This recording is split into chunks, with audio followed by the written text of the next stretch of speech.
Aujourd'hui, on parle de la santé et je crois que c'est important de bien expliquer les déterminants sociaux de la santé. Pouvez-vous nous expliquer les déterminants en relation des femmes noires? Beh, pour commencer, les déterminants sociaux de la santé, c'est vraiment, tout ce qui fait en sorte qu'une personne puisse avoir une pleine santé.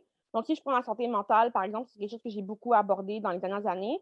Le fait d'avoir un toit, de manger à sa faim, d'avoir une vie sociale, d'avoir de la sécurité financière, d'avoir un environnement qui est propice à faire différentes choses. Tous ces facteurs-là, en fait, ont un impact sur la santé mentale. La pandémie qu'on a actuellement a comme exacerbé des inégalités qui existaient déjà pour les communautés noires. Les communautés noires sont beaucoup plus affectées par la pandémie, parmi les personnes qui tombent malades, mais aussi les impacts, l'entourage de ces personnes-là aussi, les quartiers qui ont plus de population noire aussi ont été beaucoup plus affectés. Hem, donc tout ça, ça a un impact sur la santé mentale, et je pense que c'est important de voir la santé mentale de manière globale puis holistique et non juste une question de médication. Oui, ça peut être important la médication pour certaines personnes. Il y en a des gens qui en ont besoin pour pouvoir stabiliser certaines choses, mais si on ne travaille pas tout ce qu'il y a autour, le bien-être émotionnel, les relations sociales, le fait de se sentir épanoui, de trouver un sens à sa vie et cetera, c'est comme un pansement sur une hémorragie de ne pas prendre la chose de manière holistique.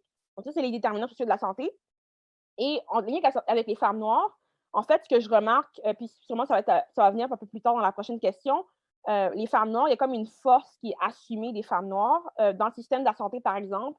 C'est un peu plus documenté aux États-Unis, mais quand les femmes noires vont à l'hôpital, par exemple, et qu'elles disent qu'elles ont mal, souvent c'est pas pris au sérieux, c'est pas pris leur douleur est pas prise en compte, tant physique, mais aussi les douleurs émotionnelles des femmes noires sont souvent pas prises au sérieux ou comme minimisées ou comme, diminuées. Et ça a un impact sur la santé mentale. Je pense que oui, les femmes noires sont fortes, ça prend de la force pour survivre au racisme, au sexisme dans la société, mais aussi c'est important de comprendre qu'on est aussi des êtres humains. On a besoin qu'on prenne soin de nous, on a besoin d'être écoutés, d'être validés, d'être crus, et souvent c'est quelque chose qui est dérobé aux femmes noires et même aux filles noires, je dirais aussi. Puis tout ça, ça a un impact sur la santé mentale. Donc c'est un peu tout dans tout, mais c'est comme ça que je répondrai un peu à la Mhm. question. Quel est l'impact de l'archétype de la femme noire forte sur la santé mentale des femmes noires? Ouais, donc ça, c'est quelque chose qui me touche beaucoup parce que moi, je suis une femme forte, puis je suis perçue comme une femme forte, mais juste dans ma vie personnelle, c'est quelque chose que j'ai remarqué très, très jeune, en fait, depuis toujours, puis mais ça c'est quelque chose qui arrive beaucoup à des filles noires aussi. Souvent, il y a des études plus aux États-Unis qui démontrent, en fait, qu'il y a un biais, dans la façon dont on voit les femmes et les filles noires.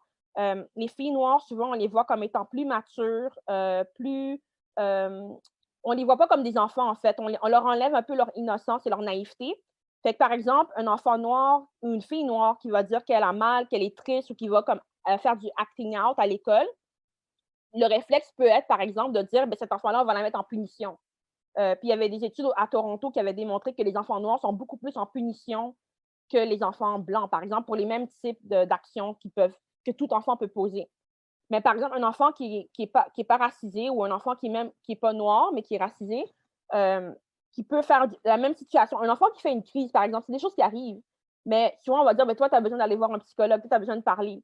Mais l'enfant noir, il va avoir comme une culpabilité d'office. On va oublier que c'est un enfant, puis qu'un enfant qui manifeste quelque chose, c'est parce qu'il vit quelque chose. C'est pas il y a pas de mauvais enfants, ça n'existe pas.